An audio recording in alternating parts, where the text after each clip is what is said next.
Many things, if we're going to learn them, we need concrete examples. We need specific things to get a concept of something, to define it properly. The definition doesn't come out of nowhere. It comes out of reality from our knowledge of reality. So we need to know what the things are in what context to get a definition. There are rules for definition. There are rules for forming concepts. There are ways to do them right or wrong. So one thing I find in years of teaching, tutoring, one thing that people don't get is one example of many.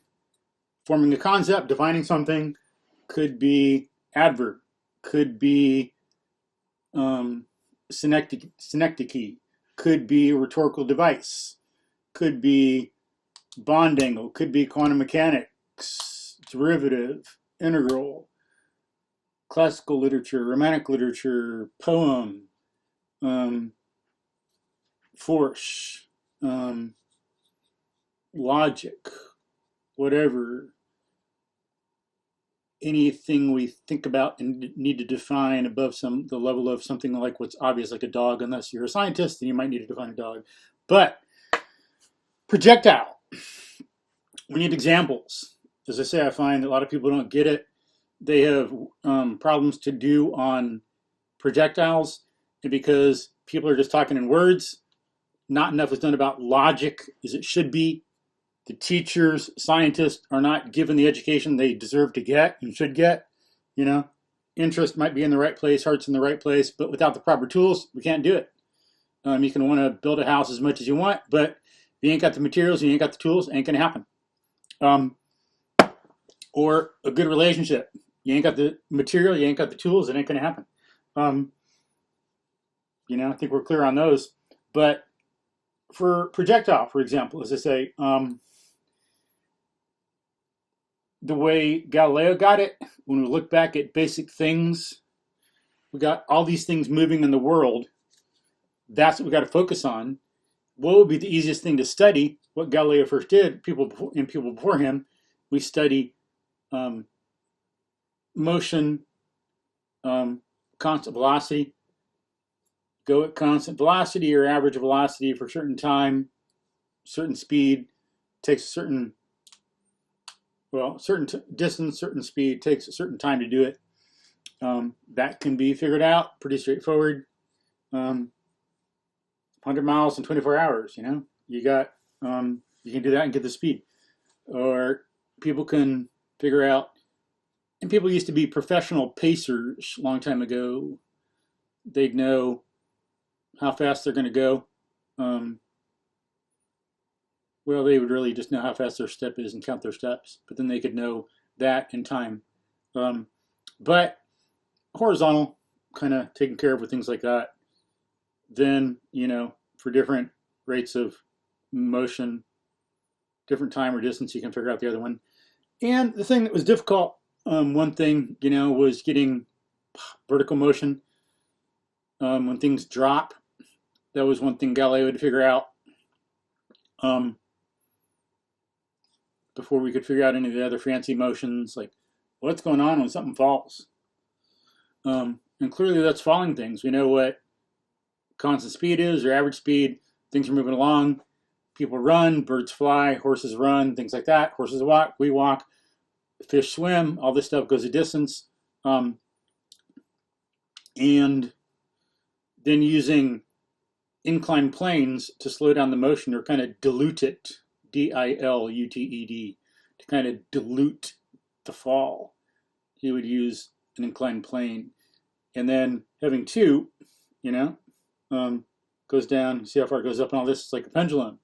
And he's going back and forth studying pendulums, inclined planes, figuring things out, getting free fall. For one thing, you can think about making the slope steeper and steeper and steeper, and then in the limit, it's vertical. Or if you go the other way, horizontal. So he figured that out, got the 32 feet per second squared value, and then different values for different angles of slope. And then studying other things, now that you got those down, and those are needed context to grasp the next thing, can't be grasped without them.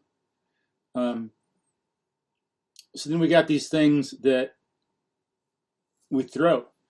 So we got like a dog running, people walking and running,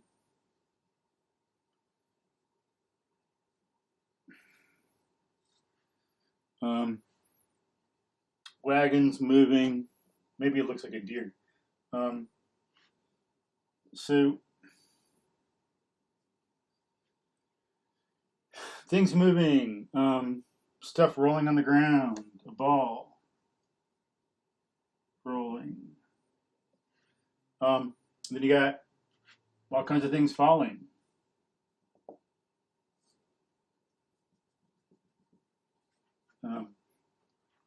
And there's other things that do weird jagged motions, fish moving around, a feather floating down. We can't understand that yet. He's not studying that. We got these things. We got these all other kinds of motions that he hasn't looked at yet. But stuff falls. And then you got, not in modern times yet. We have things that we can throw. Someone can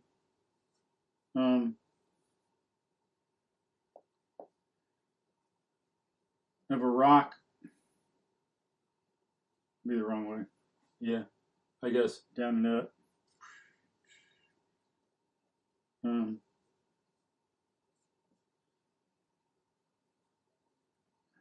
They're beautiful, beautiful artwork. Someone's arm. It looks like they're holding something, but let's pretend it's their arm. Someone has a rock and they're throwing it. Or someone gets an arrow and they shoot it. Or you get a cannon and you shoot a cannonball. Beautiful. Things like this. Or you got a table, you got a marble, you can flick it off. So these have a different kind of motion than these. We see these go straight. These are along the surface. When these things move, some things can jump in the air sometimes, but stuff goes on the surface. Then but then temporarily, if something jumps, it'd be kind of like this. Then you got stuff that's moving, like this, and it's like curvy kind of thingy. So these are all similar in what they do, and this kind of more how Galileo studied it, of course, at first, so you could measure it. I think he got a table, from what I've read, got a ball on it, metal ball. It was hot, and he'd have a sideways slanted other table coming off this one, and you hit the ball, and he's got, I don't think it's actually known, he's got some kind of paper, wax paper kind of stuff here, and the ball would go off and roll down. So it's kind of like an inclined plane, but two-dimensional, like an inclined table. And so the ball would go off and make some shape, and you could record it, get a record of it on the paper, and then study it. And that would be a way just like an inclined plane could help him study free fall. That thing could help him study projectile motion. And you got this shape. And putting these things together, knowing how this works and this works, and knowing this context of physics, math, geometry, parabolic motion, things like that, people knew that a parabola, when as we go over, you go up in like the ratio of squares. So like the ratio of like differences would be the ratio of odd integers, like over 1, up 1, over 1, up 3, over 1, up 5. you got that ratio of 1.3579. And in studying this, Galileo found that. He found he had that ratio 1.3579. So, bam, semi-parabolic. And of course, he wasn't a poor thinker. He made some mistakes like everyone does, but he knew that this was kind of local motion. He knew that if something went really far, for one thing, there'd be air resistance, but if something were projected and the Earth was just a point, he knew it would spiral around. I don't remember where I've read that. He's written that somewhere. I think it was in here, but I have to look. If I remember and recall, I'll put a note in the description field. But so here we got the concept of projection, because we've got the individual things. These things make what we're calling a projectile.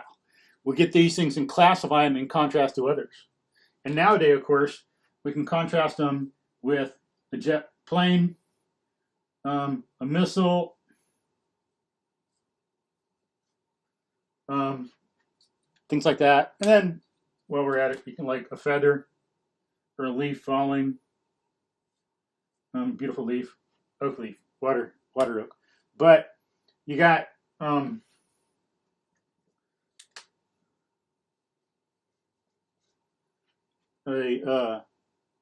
missile, an airplane, an oak leaf, something like that.